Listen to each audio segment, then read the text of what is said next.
உலக மக்கள் அனைவருக்கும் வணக்கம். இப்போது நாம் ஒரு ஜாதகத்தில் சனி பார்வை தரும் பலன்களை பற்றி இந்த வீடியோவில் காண்போம்.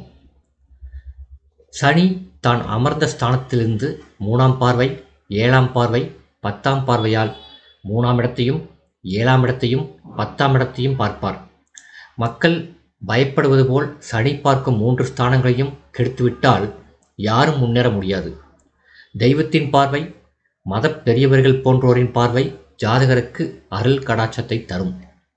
இதுபோல் கிரகங்களின் பார்வையும் பலனை தரும் என ஜோதிட சாஸ்திரம் கூறுகிறது. உதாரணத்துக்கு ரிஷபலக்கணம் என்று எடுத்துக்கொண்டால் 9-10 சனி வருகிறார். அதாவது ஒரு கேந்திரத்துக்கும் திரிகோணத்துக்கும் அதிபதியாக சனி வருகிறார். அதனால் அவர் ரிஷபலக்கணத்துக்கு யோகக்காரகர் ஆகிறார். அவர் தன் 3ஆம் பார்வையால் 11ஆம் இடத்தை பார்க்கிறார். அதனால் லாபஸ்தானம் வளர்ச்சி பெறும், செய்தொழில் மூலம் லாபம் கிடைக்கும். 7ஆம் பார்வையால் 3ஆம் இடத்தை பார்க்கிறார். எப்போதுமே ஒரு கிரகம் ஒரு ராசியை பார்க்கும்போது அந்த ராசி சுத்தமாக இருந்தால், எந்த கிரகமும் இல்லாமல் இருந்தால் அந்த ராசிக்கு என்று சொல்லப்பட்டிருக்கக்கூடிய காரகத்தை வெளிப்படுத்தும். அந்த ராசியில் ஏதாவது கிரகங்கள் இருந்தால் அந்த கிரகத்தை தூண்டி நல்ல பலனை தரும் அல்லது அசுப பலனை தரும். அது அமைப்பிற்கேற்றவாறு இருக்கும். பொதுவாக ஒரு கணிப்பு என்னவென்றால், சனி யாரை பார்த்தாலும் தீய பலனைத்தான் தரும் என்று நினைக்கிறார்கள்.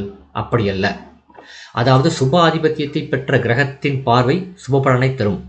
அசுப ஆதிபத்தியத்தை பெற்ற கிரகத்தின் பார்வை அசுப பலனைத்தான் தரும். கிரகங்களின் பார்வை அசுப கிரகங்களுக்கு கிடைத்தால் அசுப கிரகங்கள் அசுப பலனை தர முடியாது, கட்டுப்படுத்தப்படுவார்கள். அந்த அசுப கிரகம் சுப பலனையும் அசுப பலனையும் இணைத்து தர வேண்டிய நிலைதான் ஏற்படும். எனவே ஒரு சுபகிரகம் சுபாதிபத்தியத்தை பெறாமல் ஒரு இடத்தை பார்த்தால் கூட தீய பலனை தராது, சுப பலனைத்தான் தரும் என்பது ஜோதிட விதி. அசுப கிரகங்களை பொறுத்தவரையில் அது அசுப ஆதிபத்தியத்தை பார்த்தால் தீய பலனைத்தான் தரும். ஆக சனியை பொறுத்தவரையிலே அவர் பெற்றிருக்கக்கூடிய ஆதிபத்தியம் முக்கியம். கிரகங்கள் தங்கள் பகை ராசியை பார்க்கும்போது பகை கொள்ளும், தீய பலனைத்தான் தரும். அந்த ராசிக்கு எதிரான பலன்களை வழங்கும். அந்த ராசி தரும் காரக பலனை கெடுக்கும். அந்த ராசியிலே ஒரு கிரகம் இருந்தால் அந்த கிரகத்தினுடைய பலனையும் குறைக்கும். ஒரு பகை கிரகத்தை பார்த்தால் உடனே கெட்ட பலன் நடந்து விடாது, நல்ல பலன் சற்று குறையும். ஆக ஒரு பாபகிரகம் பாபராக இருந்தாலும் சுப ஆதிபத்தியத்தை பெற்று அவர்கள் பார்வை இருந்தால் அந்த பார்வை சுப பலனை தரும், விருத்தியான பலனை தரும். ஒரு அசுப கிரகம் அசுப ஆதிபத்தியத்தை பெற்று அவர்கள் பார்த்தால் அவர்கள் பார்வை நல்ல பலனை தராது. சனியை பொறுத்தவரையில் குரு வீட்டை பார்த்தாலும் குரு வீட்டில் இருந்தாலும் தீய பலனை தரமாட்டார் என்று ஒரு பொதுவான ஜோதிட விதி உள்ளது. பொதுவாக குருவின் வீடுகளான தனுசு, மீனத்தில் எந்த கிரகமும் பகை இல்லை. மீனத்தில் மட்டும் புதன் நீசமாவார். அதனால் சனி குருவின் வீடுகளை பார்த்தாலோ அல்லது குருவின் வீடுகளில் அமர்ந்துள்ள கிரகத்தை பார்த்தாலோ தீய பலனை தராது. உதாரணத்துக்கு சூரியனும் சனியும் ஒருவருக்கொருவர் பார்த்து கொண்டால் தந்தை மகனுக்கு ஆகாது என்பது ஜோதிட பொது விதி. அதாவது 5ஆம் இடத்தில் சூரியன் இருப்பதாக வைத்துக்கொண்டால் சனி தன் பார்வையால் பார்க்கும்போது சூரியனைத்தான் கெடுப்பார், 5ஆம் இடத்தை கெடுக்க மாட்டார். சனி தன் பகை கிரகங்களின் வீடுகளை பார்க்கும்போது பகை கொள்ளும், நட்பு கிரகங்களின் வீடுகளை பார்க்கும்போது நட்பு கொள்ளும். பொதுவாக சனியும் செவ்வாயும் இணைந்தால் தீய பலனை தரும் என்பது ஜோதிட பொது விதி. ஆனால் விதிவிலக்காக 1, 4, 7, 10, 5, 9 என்ற இடங்களில் அந்த இணைவு இருந்தால் அந்த இணைவுதான் நல்ல பலனை தரும்.